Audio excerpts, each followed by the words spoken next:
Hi, everyone. Thanks for tuning in to another episode of the All Things Interesting podcast, where I sit down with individuals across a variety of different backgrounds to share their stories and the interesting things that they do. It is my hope to share all that is out there to my audience, whether it be providing a different perspective, sharing unique stories, helping you become a better version of yourself, or giving insight into the interesting things out there. I got you covered. If you enjoyed the episode or any of the past episodes, follow me on Instagram and Twitter at Tesher Cohen and subscribe to the All Things Interesting podcast on YouTube, iTunes, Spotify, Google Play, or any of your favorite streaming platforms. From ancient hieroglyphics, War of the Worlds, and E.T., to the SETI transmissions, the pale blue dot, and the Roswell UFO incident, there is a fascination around the question of, are we alone in the universe? It's something that has captivated the minds of many, leading to many films, books, and other forms of pop culture on the subject. Even now, we continue to look to the stars as we pursue interstellar travel, wondering if there is anyone else out there. On this episode of the All Things Interesting podcast, Ewen Levick returns as we talk about his recent article, If Aliens Are Out There, Why Are They Hiding? It's a captivating write-up and raises many questions. So without further ado, give a warm welcome to my guest, Ewen Levick.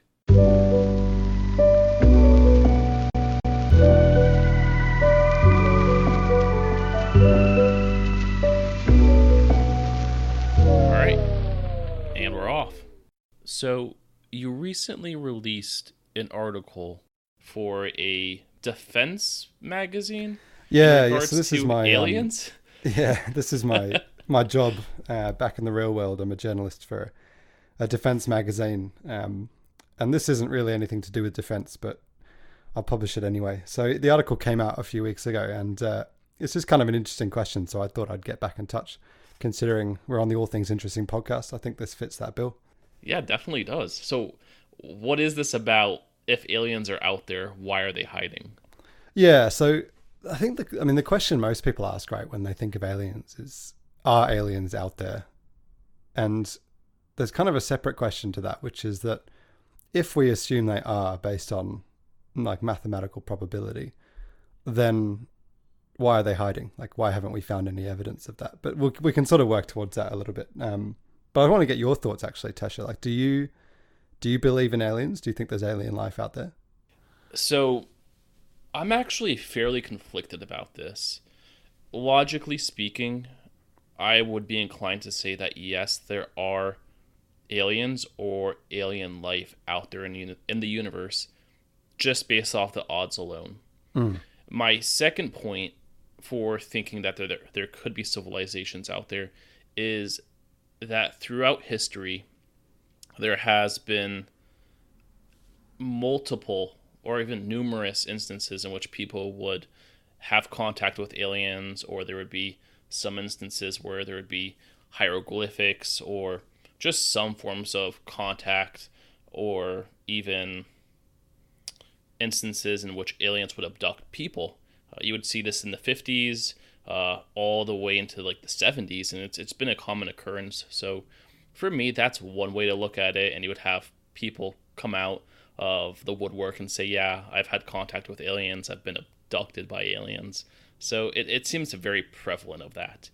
Yeah, and like most people kind of hear the alien abduction stories and they think, oh, they're probably crazy, right? But you can work through it, not so much like alien abduction stories, but you can work through the idea of aliens kind of logically, right? So like you started with the probability of aliens being out there. Why don't we start there? We can unpack it sort of bit by bit. Mm-hmm. So if we talk about it mathematically, there's billions of planets in our galaxy that could support life, right? So that's kind of our basic starting point. That's our like first assumption. The second assumption, or the second starting point really, is that we know that it doesn't take long for intelligent life to become highly advanced. So that's looking at our own example. So if the history of Earth, right, was shortened down to a single day, we've evolved from being an ape to being astronauts in about the last minute and 17 seconds. Mm-hmm. So the last 24 hours has been from the moment the Earth formed, and then I think jellyfish would have emerged at like 2 PM, and we've literally been around for 77 seconds. It's not a long time. So that's maths. There's loads of planets. Doesn't take long for intelligent species to evolve. So yeah, like you said originally, the probability is that they're out there. Right. So there's an equation that astronomers or people, academics thinking about this use. It's called the Drake equation. And it looks at a series of factors to try and predict whether aliens are real, whether there's advanced intelligent life out there. So it starts with the average rate of star production in the galaxy. Then it looks at the fraction of stars that are stable dwarf stars with planets like our own. Then sort of like rough estimates of the standard number of habitable planets you might expect in a system, the fraction of planets on which life might evolve, and then the likelihood that life becomes intelligent and invents spaceships. And then the other one is how long those civilizations last. So those factors all are what kind of play into this probability that we mentioned, which is how likely is it that advanced aliens are out there. So there's some estimates that say we should have about 20 neighboring civilizations. So that kind of, now it starts to sound like a little bit less crazy, right? When you say neighboring, what do you mean exactly? Look, I don't really know. I think when they say neighboring, they mean within some number of light years. So within the distance that our TV signals have already reached in the last 50 years, there may be however many number of habitable planets are within that 100 light year frame, or whatever it might be. So within our solar system, you mean? No, not within our solar system, but within our sort of area of the galaxy, like our kind of, if you think of the galaxy as a suburb, maybe within our street, for example. So the other important thing to think about as well when we think about the likelihood of aliens is this idea of non-exclusivity. It's the principle of non-exclusivity. So what that means is we can't safely assume that we're unique or alone, because there's so many planets out there. There's so many organic chemicals kind of sitting around in these soups that we should assume that diversity of life tends to prevail throughout the galaxy, unless there's some kind of systematic mechanism that prevents it. So we'll get back to that a bit later, but as an assumption, we can assume that the probability is that there's probably advanced life out there. And we can also assume that diversity tends to prevail. So life should be out there unless there's a reason why it isn't. And that reason has to be systematic across the whole galaxy. Does that make sense? Yeah, it makes sense. But one counter argument off the top of my head for that is that it took billions of years on Earth for the move from single-celled organisms to multicelled organisms to occur, as well as from going from nothing to replication. And that alone is incredibly lucky. The odds of that occurring are incredibly rare. So it is true that, there could be life in the universe just solely based off the odds, but we also have to take into account, okay, maybe there's single-celled organisms on other planets, but what are the odds of those single-celled organisms replicating and also becoming multi-celled organisms? Well, the odds might actually be less rare than we think. Because if you look at the history of Earth, for example, there's been sort of a number of big extinction events, and life always finds a way back. And studies sort of looking into this kind of tend towards the assumption that if you have life, if you have the prebiotic conditions for life, so organic compounds kind of sitting around in a soup on a rocky planet, it doesn't actually take that long for those to start forming cells. The question of whether that life becomes, how frequently that life becomes intelligent is kind of another leap, because we're talking about intelligence, like highly advanced intelligence. This isn't just like, dinosaurs, for example. This is the next kind of level. Right. And yeah, that is a counterpoint.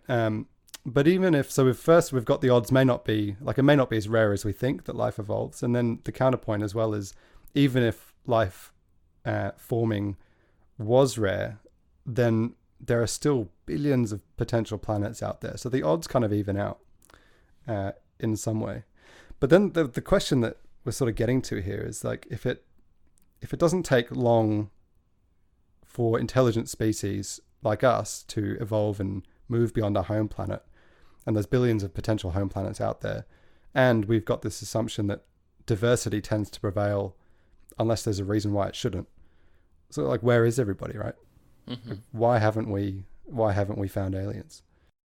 So, in your opinion, where are the other forms of life in the universe? From your opinion alone, I mean, outside of the article.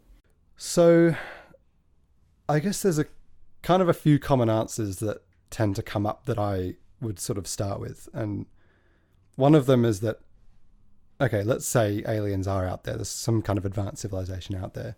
Mm-hmm. But they just haven't gotten here yet because space is so massive. That's kind of like a common explanation. This is something that Carl Sagan, I think, was saying back in the day, is that they're probably out there. They haven't gotten contact yet. Problem with that is that the galaxy, you sort of need to assume, like good scientific practice says, we should assume the galaxy is in a state of equilibrium. So what that means is we can't assume that it's about to move from one state, which is what we have now, which is complete silence, to another, which is like full of alien life and everyone's talking to each other like Star Wars. We have to assume that what we see is what we get, and we're not in some unique transition period, because the likelihood of that, given the lifespan of the galaxy, is really low. So it can't really be that aliens haven't gotten here yet, because there must be some evidence at some point of them having reached here if they're out there. Does that make sense? Yeah, so you're saying that they've reached Earth at some point through our history. So if they were out there, there should have already been some kind of contact, right? With Earth, correct? Yeah, because either the galaxy is quiet, or it's full of life. It's not in a transition period, and the silence isn't explained by the fact that they're not here yet, because we're not moving from one equilibrium state to another. What we see is the equilibrium we're in. Mm-hmm. So, sorry. Here's another question for you. If there has been numerous incidents of contact with alien civilizations throughout history, why is it that it's not more common now? And what I mean by that is, if aliens, for some reason or another, have visited Earth throughout history, why is it that we don't have definitive proof of that? Well, exactly. So then the question is, have aliens visited Earth at all? And if they haven't, why not? Where are they? Because as we've been saying from the beginning, the probability is that they're out there. Well, and this is where there's so many questions, and this is kind of where the questions are going. But right. Another reason why if aliens were out there, we should have probably heard something by now, is that even though space is massive, the technology isn't really a variable that these studies take into account when they're talking about the spread of life through the galaxy. So even with really slow spaceships, like the ones we might use to go to Mars, mm-hmm. these simulations have found that the movement of stars through the galaxy is enough to spread evidence of civilizations. So even if we never managed to progress beyond our current technological state, we could probably fill the galaxy within something like 60 million years, just because of the way our star rotates. These are like computer simulations, and they found that, essentially, the speed at which you can travel doesn't have a big impact on your ability to spread throughout the galaxy. So even if those aliens aren't actually that much more advanced than us, we still should have heard something, right? So again, where are they? Yeah. So, I mean, thinking about that, though, if we were to consider that there's life on other planets and that other civilizations out there are just as technologically capable as us, wouldn't some civilizations have made contact with one another, even if it wasn't direct contact with Earth by now? Yeah, possibly. Should we have had evidence of that contact? Because how are they contacting each other? If it's modulated electromagnetic radiation, like radio waves, then we should have heard an echo of that communication, right? But we haven't. There should be, but we haven't. The probability says that we should have, but we haven't. So where are they, and why aren't they talking?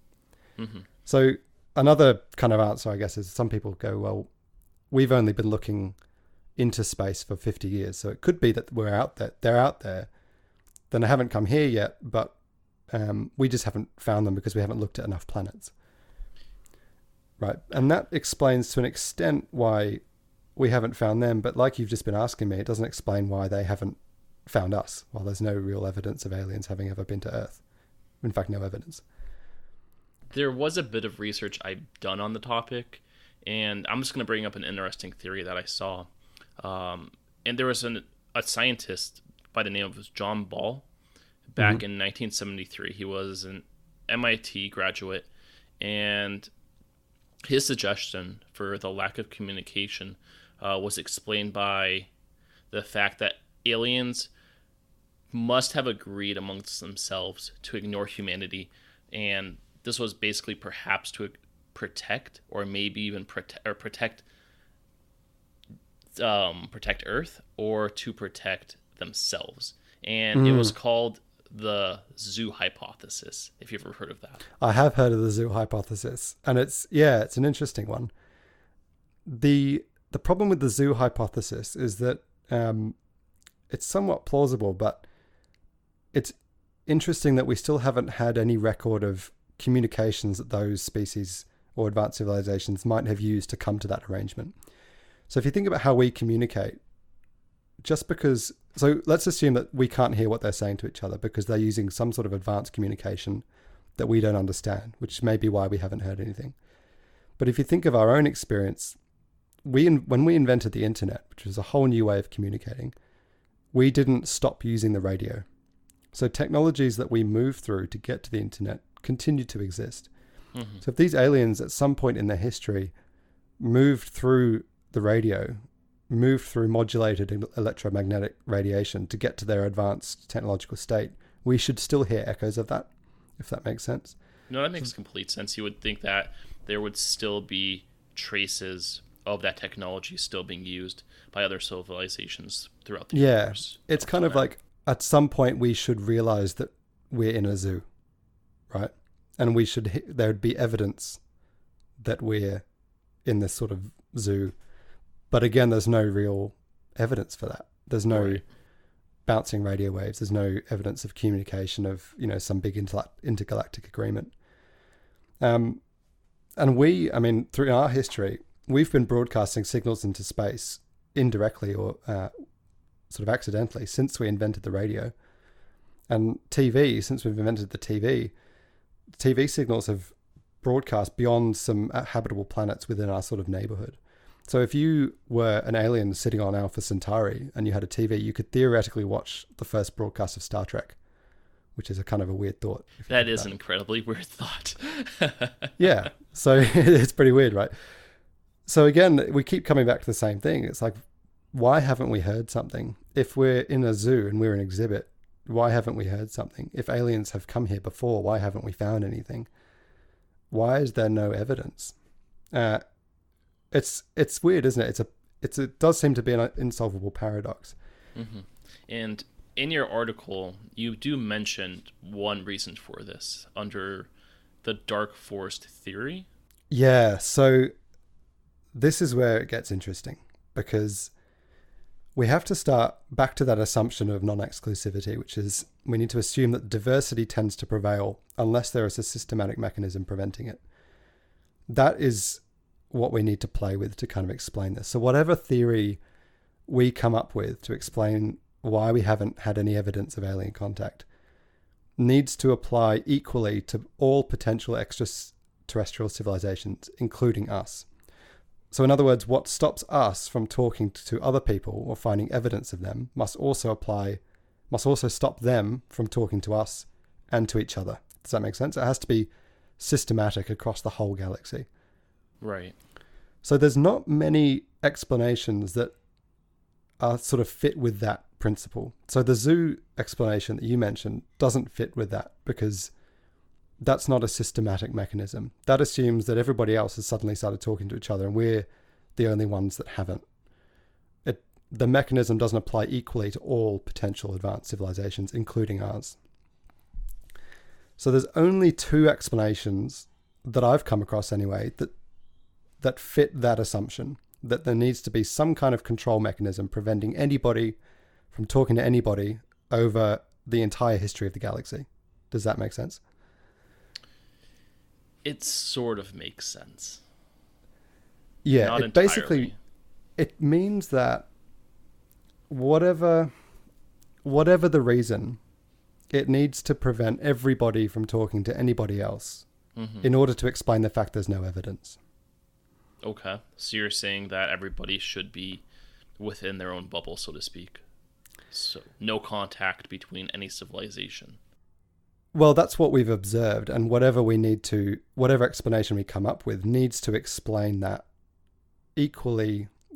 It needs to be an explanation that applies equally to all civilizations. It's essentially a mechanism that stops everybody from talking to anybody else. Mm-hmm. So there's only two. The first is resource exhaustion. So this theory is that intelligent species may emerge and they may populate other worlds, like we may go to Mars, for example. But to maintain that level of technology means you're using up more resources on your planet than your planet is able to replenish in a given year. So you know how every year we have there's a point at which we have used more resources in that year than the Earth has been able to replenish. It generally falls in like September or something. Mm-hmm. I'm familiar with it. Yep. Yeah, right. So every year we're using more from the Earth than it gives back. So sustaining our technology level, the Earth can only do it for a limited amount of time. So this theory says that even if we move away from Earth, Earth will eventually fail as a planet. We won't be able to live here anymore because it will become unsustainable. We would have used all the resources. So this theory is resource exhaustion. So as we move out, we kind of form a ring of habitable planets, and it's like a grass fire. It just kind of burns all the grass in a big ring, and then it runs out of fuel, and the civilization collapses. So I want to hold on that point for a second. If we are leaning on that axiom of that theory, though, we have to consider, what if the other civilization isn't as dense as Earth's civilization? So what I mean by that is, right now we are upwards of 7.5 billion people on Earth. What if other civilizations on other planets are far below that, but are also just advanced? So they're not exhausting all of their resources on their planet like we are. So they're doing it in a sustainable way. Right. We don't know how other civilizations act. Humans are unique. We've always spread, and we've always devoured more and more resources in an unsustainable manner. And who's to say that, considering the possibility of there being billions upon billions of other planets and even other civilizations, there must be some odds that they manage their resources in a different way. Yeah, so maybe the only civilizations that survive are the ones that act sustainably. Exactly. But in doing so, they won't be able to sustain a technology level that lets us talk to them, there's no evidence of their existence. So like we could have an intelligent species out there, like dolphins, for example. Let's say there's some kind of equivalent to dolphins on another planet, and they're sustainable, but they never invent the radio, so we don't hear about it. Exactly. That's plausible. That seems to sit with the idea of non-exclusivity. So that's kind of where I'm at. That kind of fits under this idea of resource exhaustion. Civilizations that become sufficiently advanced to travel through space use up more resources than there are available, and so they fizzle out like a grass fire. So it is possible that there are civilizations out there that aren't using up their resources, like you just said, but we don't hear from them because they're not advanced enough to talk on the radio. Under that theory, there's a second axiom in regards to civilizations doing whatever they must to ensure their survival. Is that strictly associated with resources, or is that associated with another facet? Is is your question, are civilizations acting in their own interests? Does that fall under this theory? Is that what you're asking? Correct. Are they so under the dark force theory? You mentioned that there's two axioms, right? Well, right. So this is the other theory. So the first explanation for why there's no aliens or why we haven't heard anything is this resource exhaustion, what we just mentioned. But then the second one is what is the dark forest theory. And what the dark forest theory does is it reframes the initial question. If aliens are probably out there, why haven't we heard anything? It becomes, if aliens are probably out there, why are they hiding? So now we're getting into game theory. Okay, that that makes sense then. Yeah. So this is quite dark. This is the idea that civilizations that broadcast their location don't survive. So it's called a dark forest because it comes from a science fiction author, a Chinese science fiction author, who described the galaxy as a dark forest with every civilization kind of like a quiet hunter, eliminating other civilizations before they can eliminate it. So this is like a prisoner's dilemma. Civilizations that act in their own self-interest produce suboptimal outcomes for every civilization. And it would only take one of the many millions of civilizations that are possibly out there to follow this path for us to have the evidence that we have, which is to say nothing. So this idea is that some people call it the robot probes. And it's basically that once you broadcast your location, once you invent the radio, once you invent TV and you start broadcasting out, hey, everyone, here we are, there's some xenophobic civilization out there that will find you and just blow up your home planet before you can broadcast anymore. So civilizations that invent the radio and broadcast where they are don't survive for long enough for those broadcasts to make it to us. Does that make sense? That makes sense. I do have to ask, though.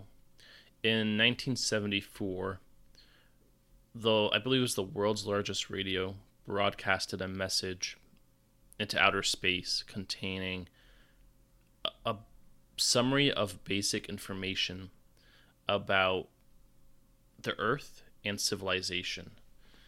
Isn't that, in a sense, going against that theory by falling into it? Because the purpose of the dark force theory is to avoid contact with other civilizations, but our civilization just broadcasted out a message telling everyone where we are and what our genetic makeup is. But we're still here. Yeah, exactly.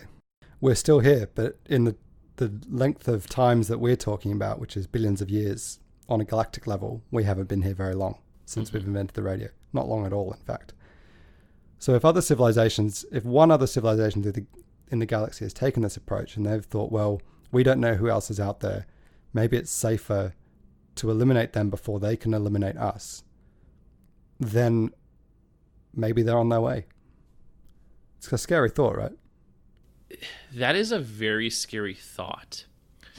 But do you think that if we broadcasted out a radio message to another civilization and there could be a delayed response from them, wouldn't there be a possibility for us to become much more advanced by the time they reach us?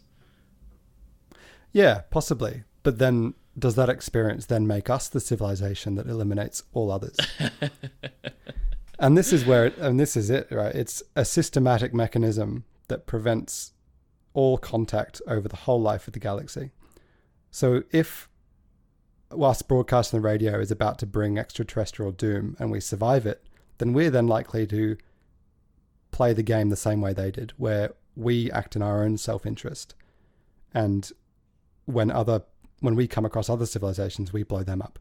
Or maybe we get destroyed. It's hard to know. But this mechanism is one of only two that's compatible with the idea of the principle of non-exclusivity, in that it's a systemic mechanism preventing all contact over the entire history of the galaxy, in theory. Right. The way I see it as a comparison is looking at it in the form of mutually assured destruction. So during the Cold War, multiple countries had nuclear weapons as a form of deterrence. against one another in the event of a all-out war. Mm. So what if we look at it from that approach? What if we assume that although there might be civilizations out there sending out messages to see who's out there, maybe everyone is afraid of pursuing contact with them or pursuing a war with another civilization under the covert fear that they might have the technological ability to destroy them as well. We don't know for certain, but the possibility is out there. So that explains why they're hiding. So civilizations that don't give away their location because of this fear of mutually assured destruction survive. And that's why we haven't heard anything, because they've stopped broadcasting. They've decided it's too dangerous. We don't know who else is out there. We don't know what technology they have. So we're going to keep quiet and hope for the best. Mm-hmm. Is it too late for us? I mean, I don't know. This is a theory. It's not obviously not grounded in any kind of observable evidence. But it is grounded in game theory, and it is compatible with our observations of the galaxy's electromagnetic environment, and it's compatible with the principle of non-exclusivity in that we're not unique and diversity should prevail unless there's a systematic mechanism like a xenophobic alien race blowing everyone up that is preventing life from spreading through the galaxy. Mm-hmm. So in a way, we could be doomed. And funnily, if you think about it, it's kind of like an explanation for where we could end up. This isn't really about aliens at all. It's really about what are the possible outcomes for humanity, because whatever the outcomes are for us must also be the outcomes for everybody else, because we're looking for a systemic mechanism across the whole galaxy. So either we exhaust all our resources and we burn out like a grass fire, or we get blown up by someone else. Neither of those are particularly happy endings. I mean, generally speaking, I don't understand the necessity or the drive for the human race to pursue not only other life in the universe, but to colonize other planets such as Mars. Why would we want to, with the way we act and the way we treat one another, why would we want to spread that throughout the universe? It doesn't make logical sense outside the necessity for resources, but I see that more as humans being some form of a virus as opposed to spreading anything of positive value throughout the universe. I mean, if you look at it back when the Spanish colonized the Americas, they destroyed a whole civilization in their wake. And I mean, we've seen numerous comparisons of this in movies such as Avatar, for example. Same thing happened. I mean, I don't understand, at least from my perspective, why there's such a necessity to colonize other planets outside of our own, outside of resource constraints. Yeah, I agree. And it doesn't solve the underlying problem, right? And this is the resource exhaustion theory. Like you're saying, we take the same behavior that we've shown on Earth with us wherever we go. So if we're going to Mars to save ourselves from the climate crisis, or, the fact that you seem to fit with what we've just walked through over the last 40 minutes, maybe there is a benign civilization out there. Maybe in becoming advanced, civilizations actually become more peaceful, which is kind of an interesting thought. That is, yeah. That's a theory I've actually heard of, in the sense that the civilizations perceive it as being futile to explore the universe, so they turn themselves inward to focus on themselves in whatever manner that may mean. Your example of the Spanish colonization of the Americas is interesting, because one thing that was mentioned in the research I was doing was the Polynesian settlement of the Pacific. And if you kind of look at the trajectory of humanity, including those examples where we colonized other areas and were incredibly violent towards the people that were already there and destroyed ecosystems and things. Whilst that happened, over a long enough time period, the level of violence that humanity inflicts upon itself is actually going down. Do you know Steven Pinker's Better Angels of Our Nature, the book? I am not familiar with it. So Steven Pinker, he argued that that violence is decreasing, and right now we live in actually the least violent period of human history ever. People are less likely today to die violently than they've ever been before.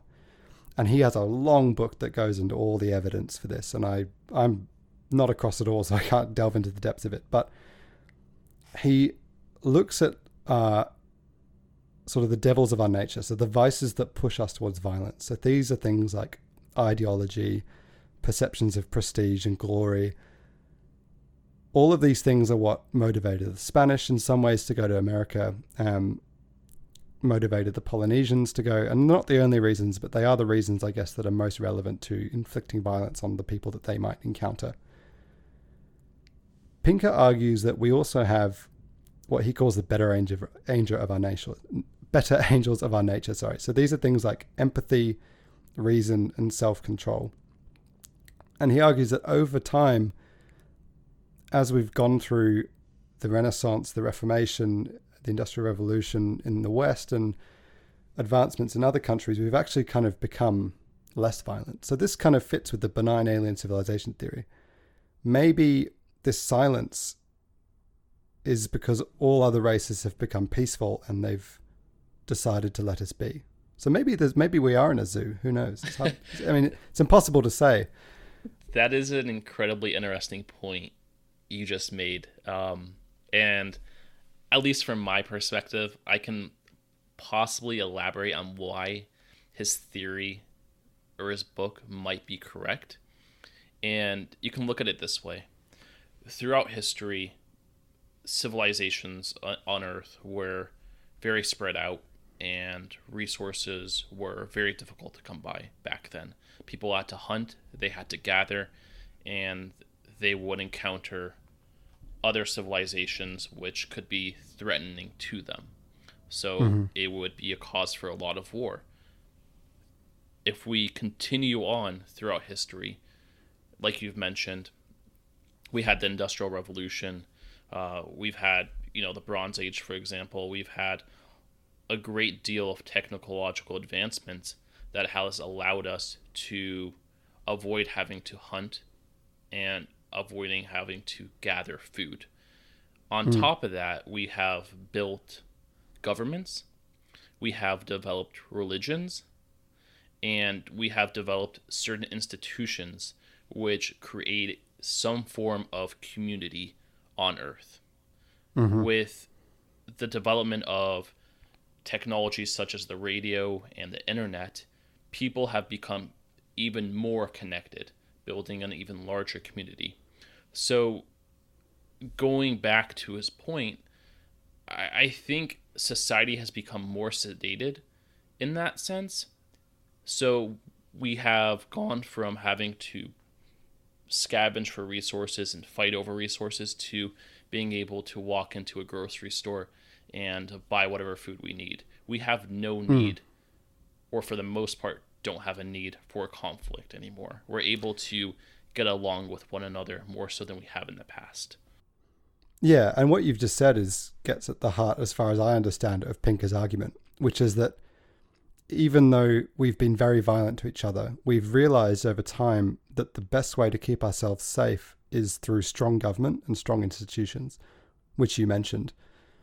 And over a long enough time period, that realization has resulted in what is now a state of less violence than there's ever been, because we have more global governments, we have more communication, we have a stronger government in our own societies, better adherence to the law, and all those kinds of things. So we've realized over time that violence isn't really the answer to keeping ourselves safe. The trick to keeping ourselves safe is good government, good institutions. So maybe that applies as well to intergalactic civilizations. Maybe in getting to whatever point they could be at, hypothetically, they've come to the same realization and become peaceful. One very humbling thought on the contrary, though, is... Are you familiar with Carl Sagan's Pale Blue Dot? A little bit, yeah. So, in that speech, he kind of goes over how we could be alone in the universe. Mm-hmm. What if we assume that there aren't any other species in the universe, and we are simply the most advanced species there are? So,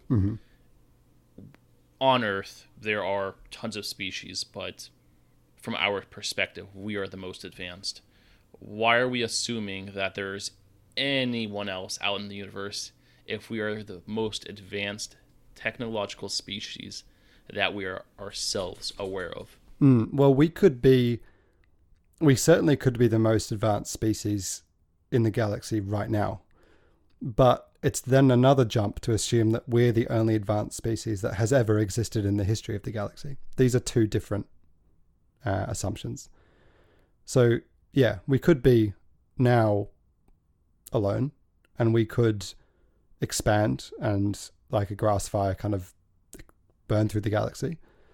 But we can't assume that we're the first, because we're talking on timeframes here that are so massive that we should at least probably have some evidence of someone that's come before, some archaeological record, some electromodulated radiation of some kind that shows that other civilizations have been here previously.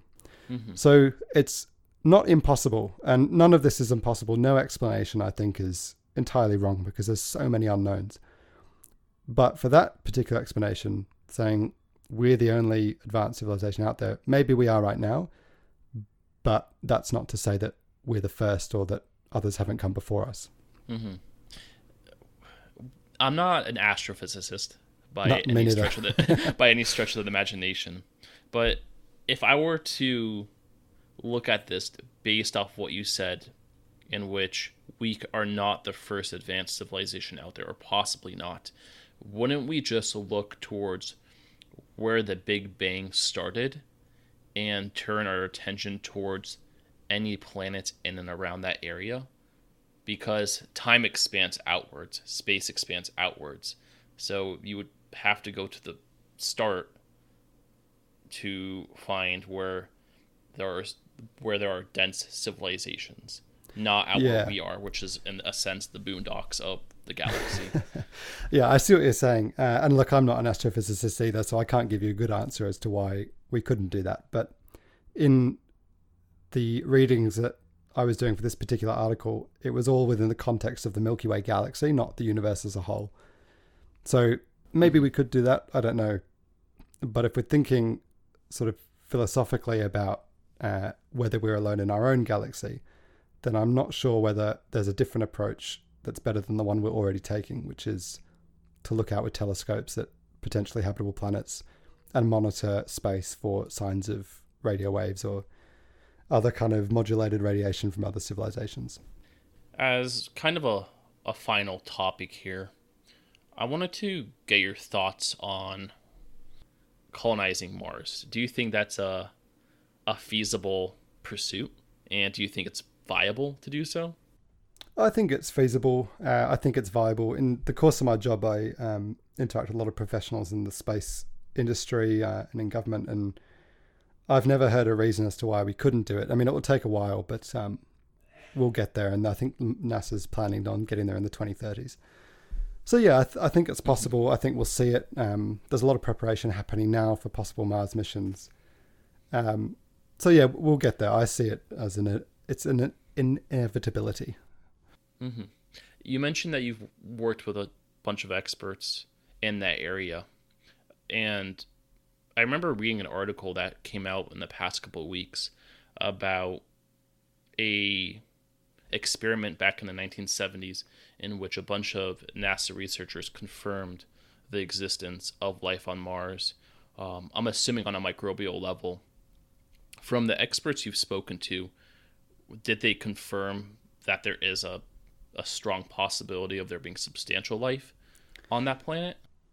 They've confirmed. I mean, when I say worked with, I mean I've been to some conferences and things and seen presentations on the matter. So they've confirmed that there's likely areas of Mars where there's could be some kind of organic compounds, and they're not sure whether that's going to be sort of prebiotic disorganic compounds or whether it's going to be evidence of little microbes or what it's going to be. But they are planning Mars missions with that in mind. So they're sending probes to particular areas of Mars where they think that's going to be most likely, and then they'll eventually send rovers there. I don't know whether that feeds into the program to colonize Mars, whether the colonization, whether the first people on Mars will be there to look for evidence of life or whether they'll be there to do other things. I don't know. But nobody's ever mentioned evidence of, like, existing evidence of microbes or whatever on Mars, but they are certainly acting on the assumption that there could be, and they're actively looking. You know what would be pretty terrifying? It would be if we somehow managed to have multiple successful missions to explore Mars, and we come across structures of past civilizations.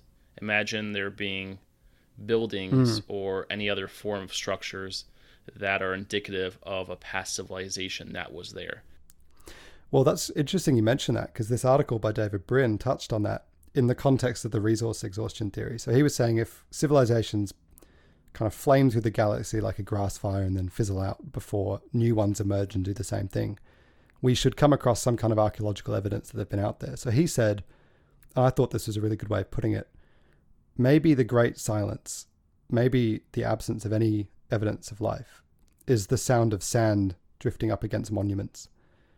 Maybe we will come across monuments. And then maybe that will be a lesson for us as to how we manage our own planet, how we manage our own expansion. Do we expand on and on, or do we try and do a better job with what we've got? That would be an incredibly heavy look in the mirror for our civilization if we had come to that realization, or if we came to that realization. And that's what this is all about to me, really. It's not really about if aliens are out there, why are they hiding, or where are they? It's really about, in thinking about aliens and the possibility of extraterrestrial life, we're holding up a mirror to ourselves and looking at what outcomes are in store for us. And we could burn through all our resources on Earth and all the resources on Mars and so on and so forth until we fizzle out. Or we could figure out a way to live more sustainably, live with what we've got, not look for answers elsewhere. It is all a mirror. It's all an act of self-reflection in many ways, which is why I find it so interesting. At the end of the day, I think it's terrifying either way, whether or not we are alone in the universe, because if we are alone in the universe, it's scary to think that there's all this space around us, but nothing there.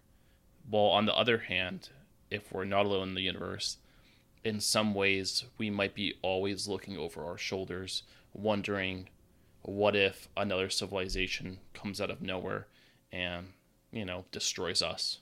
Yeah, it is scary. Both options are terrifying, but I would hold on to the third that we mentioned, which was the possibility that becoming more advanced makes us more peaceful.